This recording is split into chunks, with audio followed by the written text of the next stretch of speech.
আসসালামু আলাইকুম। আমি কিয়া রহমান আমার কুকিং চ্যানেল থেকে আপনাদের সাথে আবারও একটা ব্লগ শেয়ার করছি। আশা করছি আপনাদের কাছে অনেক ভালো লাগবে। আজকে একেবারে সকাল থেকেই প্রচুর বৃষ্টি, মুষলধারে বৃষ্টি হইতেছে। আর এই বছরের রোজাটা একদমই ভিন্ন রকম। একেবারে ঠান্ডার মধ্যেই রোজাগুলা শেষ হয়ে যাইতেছে। এখন আসলে বৃষ্টিটা থেমে গেছে, কিন্তু আকাশটা একেবারেই মেঘলা। তো আজকে আসলে আমাদের একটা দাওয়াত আছে। দাওয়াত মানে আসলে একটা ইফতার পার্টির আয়োজন করা হয়েছে, সেখানে আর কি যাব। তো ভাবলাম যে ভাবিদের জন্য একটা কিছু রান্না করে নিয়ে যাই। তারপরে এই তো এখানে ফালুদা রান্না করতেছিলাম, সেটার একটু ক্লিপ আপনাদের সাথে শেয়ার করলাম। তো রান্না করার পরে এই যে এটা হচ্ছে ফাইনাল লুক। এটা খাওয়ার সময় আবার কিছু ফলও অ্যাড করে নিব। কিছু রান্না করে নিয়ে গেলে সবাই মিলে একসাথে খেলে কিন্তু আসলে সেই জিনিসটা খেতে ভালোই লাগে। একা একা কিন্তু এই টাইপের জিনিসগুলো আসলে রান্না করলেও খেতে ভালো লাগে না।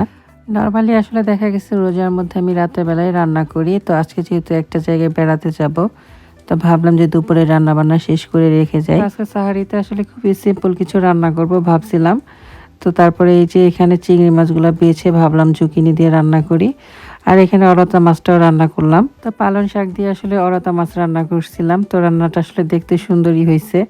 রাতে বোঝা যাবে আসলে খাইতে কেমন লাগে। এবছর আসলে নিয়াত করছিলাম রোজার মাসে যার বাসায় আমরা ইফতারের দাওয়াতে যাব তাদের জন্য একটা করে জায়না মাছ নিয়ে যাব। ভাবির জন্য এখানে সুন্দর একটা জায়না মাছ আপনাদের ভাইয়া কিনে নিয়ে আসছে, আমি বলে দিছিলাম। আমি আসলে সবসময় চেষ্টা করি এমন কিছু গিফট দেওয়ার জন্য যেটা আসলে সারা বছরই সে ব্যবহার করতে পারবে। আসলে দেখা গেছে এই ধরনের দাওয়াত গুলাতে অনেক মানুষই আসলে অ্যাটেন্ড করে, আর দেখা গেছে প্রচুর ফল টল দিয়ে ঘর বাড়ি ভরে যায়। নর্মালি দেখা গেছে একটা ফ্যামিলিতে 4 থেকে 5 জন সদস্য, আর এই 5 জন সদস্য মিলে কিন্তু এত ফল খেয়ে শেষ করতে পারে না। যার জন্য আসলে এই ধরনের পার্টিগুলোতে আমি চেষ্টা করি ভিন্ন কিছু নিয়ে যাওয়ার জন্য। এক একজনের পছন্দ আসলে এক এক রকম থাকে, তো আমার আসলে পছন্দ এরকম কিছু গিফট দেওয়া মানুষকে।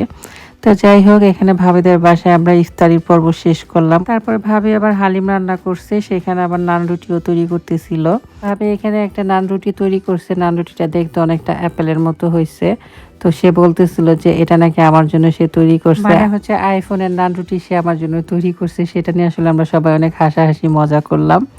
তো এই তো খাওয়া দাওয়া শেষ করার পরে এখন হচ্ছে বিদায়ের পালা। ভালো লাগার মানুষগুলো একসাথে হলে কিভাবে যে সময় কেটে যায় আমরা একদমই বুঝতে পারি না। যারা আসলে একসাথে চলাফেরা করি একদমই ফ্যামিলির মতো চলাফেরা করি।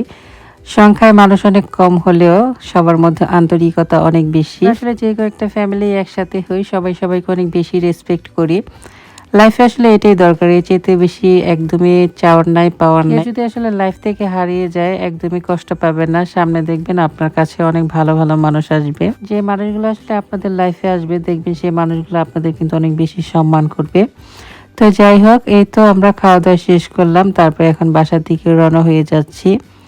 এখনো কিন্তু বৃষ্টি পড়তেছে টুকটুক। বৃষ্টি আসলে আমাদের থামাইতে পারলো না, আমরা ঠিকই সবাই মিলে আনন্দ করে আসলাম।